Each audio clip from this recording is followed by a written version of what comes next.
Welcome to episode 17 of the Unemployed Journeyman with AS Monaco in the French Ligue 1. And in today's episode, we've got a Champions League round of 16 second leg tie against Athletico Madrid.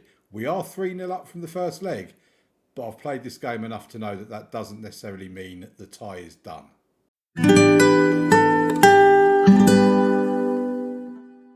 Okay, let's get straight into it and let's bring you up to speed on what's happened since you were last here. In the last episode yesterday, we had RC Lens at home with a thumping 5-1 win in that game. And then a 1-1 draw against Bordeaux, which was a very frustrating result considering we were so dominant in that game. We just couldn't put our chances away and Bordeaux punished us for it in the 85th minute. After that, we had Rennes away from home. Hugo Barricino after 9 minutes and Nahul Cordoba after 34 gave us a good solid 2-0 win in that game. If we have a quick look at the stats, we were the better team, 5 shots on target with 58% possession, better XG than them as well. Yeah, we were just all round the better team in that match. Barricino scoring from a Carnevale corner was a very nice. I do like to see goals from corners, you know that. Then after that, we had Toulouse at home and a 2-1 win in this game. This was a strange game because Carney Chukwuemeka gave us the lead from a corner kick. It was actually Barricino, I think it was, that headed it on. Let's just go into the actual stats of the game. We can see what actually happened. It was Barricino that headed it on. I think it must have got a touch from somebody else. And Chukwuemeka was waiting at the back post to be able to put the ball in, basically. Then Vandenberg scoring from a Carnevale corner. Vandenberg coming on as a substitute for Espinoza. And yeah, as you can see in this game, 12 shots on target, 23 shots at goal. This had Bordeaux written all over it. We were 1-0 up through Chukwuemeka's goal. We was having all this play, 73% possession, 91% pass completion compared to their 76. Literally every highlight was us. It was highlight played out for us. Highlight ended straight away. Another highlight started with us. That ended straight away. Another one started, and so on, etc., etc. An XG of 3.43 compared to their 0.50. And then when Vandenberg scored in the 80th minute, I very much was relieved and relaxed and whatever else. But then they got a goal back on the 84th minute, and the nerves were back again, as I just thought was just going to throw away the game. PTSD from the Bordeaux game for sure was settling in that game. Then we played Auxerre, and this was a much more comfortable result. 6-0 against them. Rustignoli with a couple. Esteve with a couple, both from corners. Levi's goal was basically a mess up from the goalkeeper and defender for Auxerre. A very strange decision from the defender to try and pass back when Levi was directly between the two of them. And Levi just picked up the ball and put it in the back of the net. Didn't literally pick up the ball, but you get what I mean. And then a Desiree Douy goal on 58 minutes completed the route to make it 6-0 in total. Then we played Atletico Madrid, and the scoreline for this game does not reflect the actual stats. If you didn't know what the scoreline was and you couldn't see this bit here, you just saw the stats, you probably would have said that this was a draw. 10 shots from them compared to our 6, but we had 3 shots on target compared to their 2. XG was 167 versus 180. Possession was 51% versus 49%. It was such an even game. It really was. But 3 shots on target for us, 3 goals. We basically took our chances. Erez Levi putting us ahead with a Douy assist. Then they missed a penalty before Russo converted from a Musa assist and then Musa scoring from the penalty spot. 3-0 win we take into today's second leg at home. And like I said in the intro, I've played this game enough to know that just because you're 3-0 up in a tie doesn't mean it's done. I've still got partial PTSD from the Champions League, Asia Champions League semi-final against Shonan, where I think we were 3 or 4-0 up in after the first leg, and we very nearly blew it in the second leg. We just about managed to get through. So yeah, that's very much in the back of my mind as we take on Atletico Madrid, who are a very good team. Where are they in the league? Oh, to be fair, they're 6th in the Spanish First Division this season. They're not having the best of seasons. They're on the verge of not even qualifying for Europe at all. So it's kind of, they need to try and get the job done in this second leg, as do we. After that, we then played Troyes and a 4-0 win in that game as well. Dewey, Carnevale, Levi and Musa with another penalty, giving us a very comfortable 4-0 win in that game against a team that are bottom of the table. They are pretty rubbish, Troyes, and 72% possession, nearly 3 XG. We were just very, very good. What I do want to show you, actually, we'll have a look at the Ligue 1 table first. We are top. PSG are second on 65 points, 2 points behind us. Nice are third, 5 points behind us on 62 points. As I said in yesterday's episode, the rest of the league is not really in the conversation. It's out of us three as to who's going to win the league. I think if you as a betting person, your money's probably going to be on PSG to clinch yet another title. I mean, look at how many they've had. It's just ridiculous. Since 2012-13, only one for Monaco and one for Lille have stopped them from just winning every single league for what, not 18, 19 years. So that's a job that's ahead of us. We want to try and win this league. We want to win the Champions League as well with Monaco. And what I want to show you while we're here, actually, I was having a look at because you know what I'm like with my goals from corners. I do love getting goals from corners. And if we actually look on here, goals from corners, we've got 14 goals from corners this season. The nearest competitor to us is PSG on 9. That is a big difference. It really is. Just to give you a heads up as well, direct free kicks, we've got 1. Lyon top the chart with 2. To be fair, there's only, 6 teams that have scored from direct free kicks, and we are one of them. And from indirect free kicks, we're 4th with 2 goals from indirect free kicks. Again, there's 14 teams that have scored from indirect free kicks. But yeah, if we can get a couple more of those, get us back up towards first or second, that would be lovely. But I am really pleased with how many goals we have from corners. Some of these stats are really riveting, actually. Or maybe riveting is the wrong word, but I quite like them. I'm a bit of a data nerd. But maybe when we get to the end of the season, maybe we'll do a little segment where we talk through some of the stats for this Monaco team. Right, that brings us to today's 2 games. We've got Athletico Madrid in the Champions League, round of 16, second leg. And then we've got a game against FC Nantes in Ligue 1. We are away from home in that game, but they are 16th in the table. That's second bottom, basically. So we would expect to win that game, but again, we won't take anything for granted. Right, let's move over to the Matchday Centre and let's get into the game against Athletico Madrid. Okay, game time, folks. And we've pretty much got a full strength or a first choice team to start this match with. We have got a couple of injuries. Rokas Pukstas is out injured. He's back in training in 3 days, so he might be available for the game against Nantes, but probably not. Ousmane Keita is out injured as well. He's got a broken foot. He's going to be out for up to 3 months. And Nahor Cordoba is out with a groin strain for a couple of weeks. So all 3 of those are not likely to feature in today's game. We haven't got a full bench. I'm not bringing any youngsters in for it. I don't really see the point. And this is a team we're going with for the game against Atletico Madrid. Marie in goal, Carnevale left back, Espinosa right back, Barashina and Esteve in the centre of defence, Andre Santos, Chukwuemeka and Dewey in the centre of midfield, Rustignoli and Sivertson out wide with Levi up top. This is pretty much my go-to first choice 11. The only one that might get in ahead of anybody else would be Russo instead of Sivertson. Sivertson's a very good player, don't get me wrong. And the problem I've got with him is he's not quite as good as what I thought he was going to be. If we look at him from his league perspective, 19 appearances, 11 goal contributions, 4 assists, 7.12.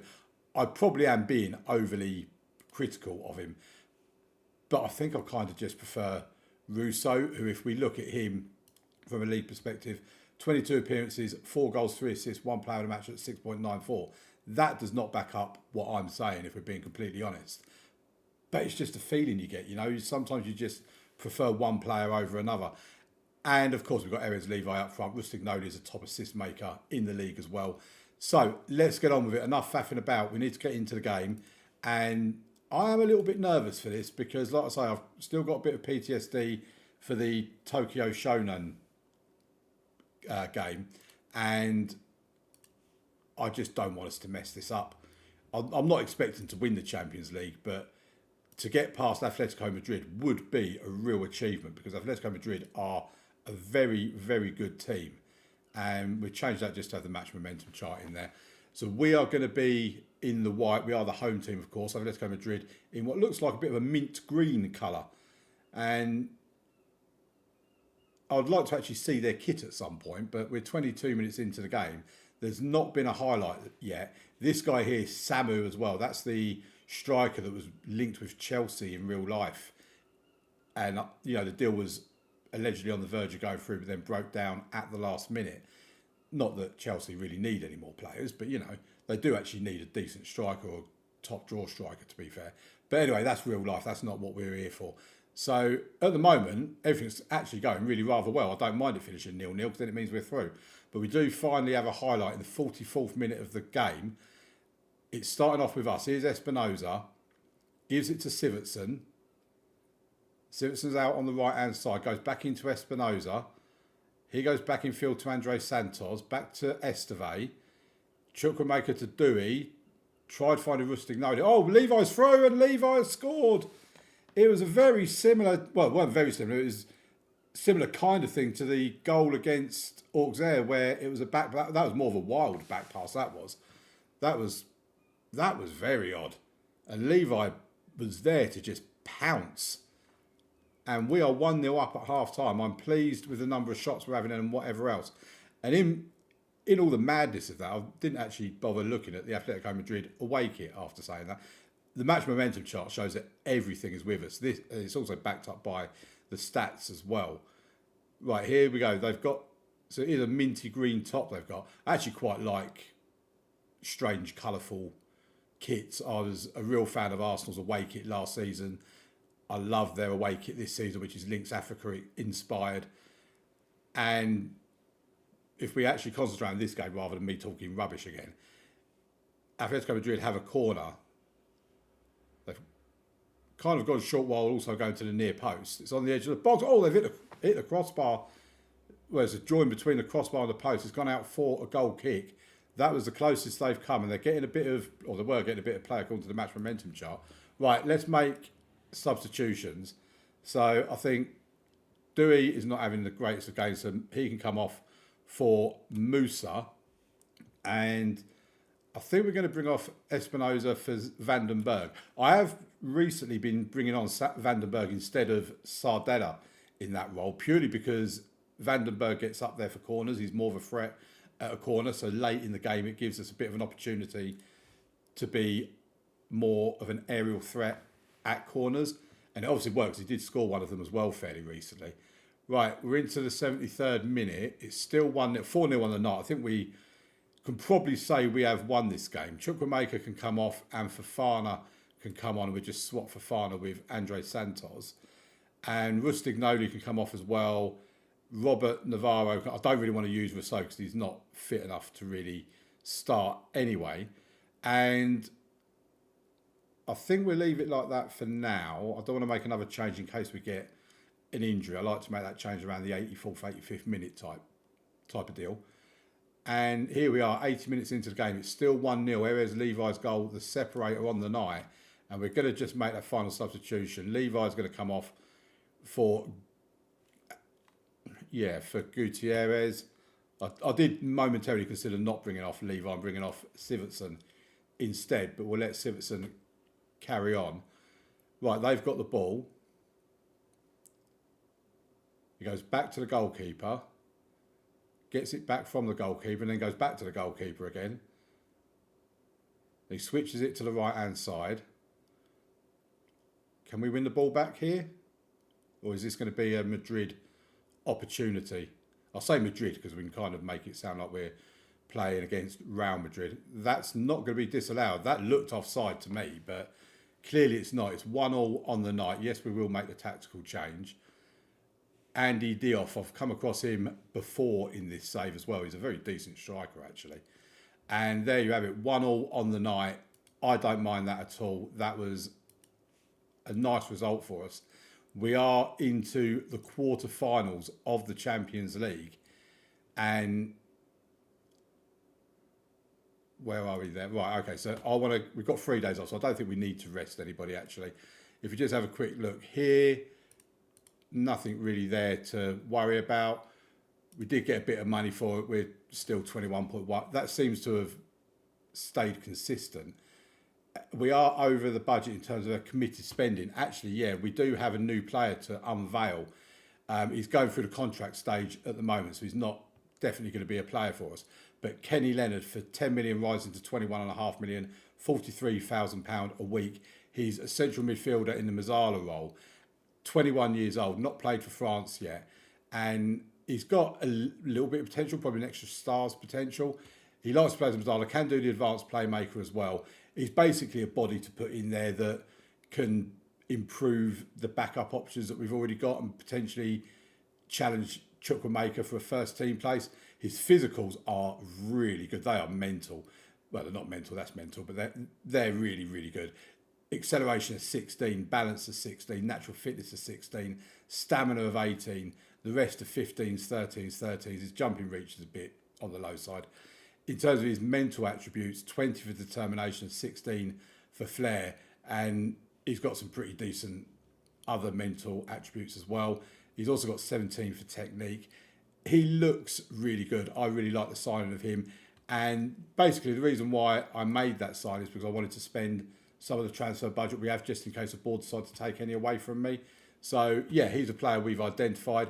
He'll be coming in. He's homegrown in nation as well, which is very, very nice. And next on my hit list will be someone that can play out wide on the left and right, because Robert Navarro I don't want around here anymore. And some of our other talent isn't quite as good as it needs to be. But that's what we've done so far. Right, let's go over to the Matchday Centre for the next game of the episode in the league against Nantes. Right, here we are then. It is game time. PSG, by the way, kicked off an hour before us, and they are currently drawing 1-1 with Lorient. And yeah, Vinicius Junior now plays for PSG as well. He's put them 1-0 up. They then equalised 6 minutes later. That it will now be the start of the second half in that game. So if Lorient can do us a favour and get something from PSG, that would be lovely, because we do need PSG and Nice to drop some points between now and the end of the season, because we're not going to go all season without dropping points ourselves. We do play Lorient next, I believe it is. Yeah, we do. There you go, in just over a week's time, in 8 days' time. Right, let's get on with the game. Turn the opposition instructions on. And it's the same team as it was before. Marie in goal, Carnevali left back, Espinosa right back, Barracina and Estere in the centre of defence, Santos, Chukwuemeka and Doué in the centre of midfield, with Rustignoli and Sivertson out wide, Levi up top. And I believe now we can bring Puxtas back into the team as well. Russo is back to full fitness, so he is available for selection. So let's get into the game. And like I said, we need to win it. Nantes are not a particularly good team. They're second from bottom in the league. We should win. I mean, look at that for form. That is terrible. Anderson Duarte, I'm sure we've had him in one of the rebuild series as well. Might have been Kaiserslautern or someone like that. Right, let's get on with it. Let's change. Well, we will change the match momentum when we get a chance. We've got a highlight very early on. 2nd minute of the match. Here's Esteve. He gives it to Barracina, to Chukwuemeka, back to Barracina. What's he going to do with it? He gives it to Rustignoli. Then he gets it back from him. Infield to Santos. Back to Barracina. Back to Santos. Esteve. We've been very patient with our passing. Oh, we've given it away. We've won it back though. That's good. Levi now to Rustignoli. King of the assists for us. Rustignoli goes for goal himself, and the keeper with a comfortable save. But straight away we've got another highlight. Here's Rustignoli. Puts it infield to Chukwuemeka. Sivertson, Chukwuemeka, oh! It's gone out for a corner kick. We have been very deadly from corners. So Sivertson puts the ball into the box. It comes out. Levi picks up the loose ball, puts the ball back in again. They clear their lines, the team in yellow. And that's where the highlight ends. Right, let's get the league table back on there as we would like it to be. And a PSG actually losing. Because they're on 65 points, we're on 68. I think they might actually be losing as things stand at the moment. Let's have a look at the latest scores. Oh, here we go, we've got a highlight. Right, starts with Nantes. They come forward on their right-hand side. We intercept thanks to Carnevali. Sivertson to Erez Levi. Oh, it's a corner kick. Erez Levi probably should have done better with that, but it was saved, to be fair. Right, Sivertson with the ball in, and it's headed over the bar. It's going to be a goal kick. Right, latest scores, but that's not telling us anything. What's going on there? Later today? No, it's happening now. We want to know what's going on. That's not fair. I'm sure that must be a bit of a bug as well. I'm noticing quite a few bugs in this game at the moment. Right, here's Baracina to Esteve as we build from the back. Oh, what is he doing? Baracina picks up the loose ball, gives it to Doué towards Rostignoli, but they bring the ball away. We then win it back again. Here's Chukwuemeka. We're giving it away. Can we just get some control of this ball? Right, here's Santos to Esteve. Come on, boys. We're playing poor here. With 40 minutes in, it's 0-0. Here's Rostignoli, king of the assists. What can he do? Gives it to Erez Levi. Shoots. What a goal. What a strike. The referee's just running away. He's not even going to bother having a look at that on VAR. And Erez Levi with the goal. And that is a needed goal. We've been so dominant. I mean, they have had more possession, but in terms of shots and shots on target, we have roasted Nantes in this game. But again, despite how well we're doing, we still only have that 1-0 lead. It's come back to haunt us before. It's not actually, it's not saying they're losing, it's just not giving us any information on that game at all, which I don't like. It should be giving us, let's have a look, because if we look at the latest scores, it's saying that's 1-1, which we knew it was at half time. It should be updated and telling us what it is now as well. I'm not a fan of that. I don't like how that's happening. I want to be able to keep an eye on the game. Right, an hour gone. We're still only 1-0 up, and we're going to make some changes because I'm not happy. Right, Espinoza can come off for Vandenberg, and I think Doué as well can come off for Yunus Musa. And let's see if that can knock us into shape and get us to actually take some of their chances, because I don't like where this is going, because this has just got a Nantes comeback win or draw written all over it. Right, Sivertson can come off for Russo. And I think we're going to bring Carnevali off for Chao Enrique. Right, they have the ball, but we win it back. Vandenberg gives it to Marie, to Baracina. Esteve. Back to Baracina. Again, it's the patient passing at the back for us as we build our tiki-taka move forward. Rostignoli, king of the assists. I keep saying I want him to get an assist. He's gone past his man. He puts the ball in and he has got an assist. Yunus Musa with the goal. It's 2-0 and oh my word, have we needed that. Confirm Monaco tactical changes. Yes, we will. Thank you. Musa with the goal. King of the assist. Rostignoli gets the assist. And we're going to make a change. I think we're going to bring on... What are we going to do? Santos looking a bit knackered, so we bring Fofana on for him. Oh, that is a relief that we got that second goal. I have to tell you. Right, we've done our job. We've picked up the 2-0 win. What we need now is Lorient to get something against PSG. Can they do us a favour? That's the question. Good performance from us. Good win. 2-0 away from home. I'll take it. Would have liked a bit more, but... Right, they have. PSG have drawn against Lorient. That is big because we're now 4 points clear of PSG. We're 8 ahead of Nice, but they have a game in hand. But even if they win their game in hand, they're still going to be a point behind PSG. We now have that tiny little bit of daylight. It does mean if we do slip up, we can afford to now. Oh, that is huge. Right, stick around to the end of the video because this is not the end of it yet. What we're going to do is we've got the Champions League draw for the quarterfinals and semi-finals coming up in a few days' time. I'll meet you for the draw for the Champions League quarterfinal and semi-final.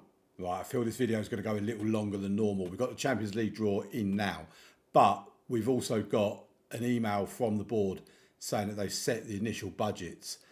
So here it is, £51.4 million transfer budget, £2.3 million in the, or nearly £2.4 million in the wage budget. That's not a bad transfer budget. I don't mind that at all. We can do some business with that because we don't need a lot.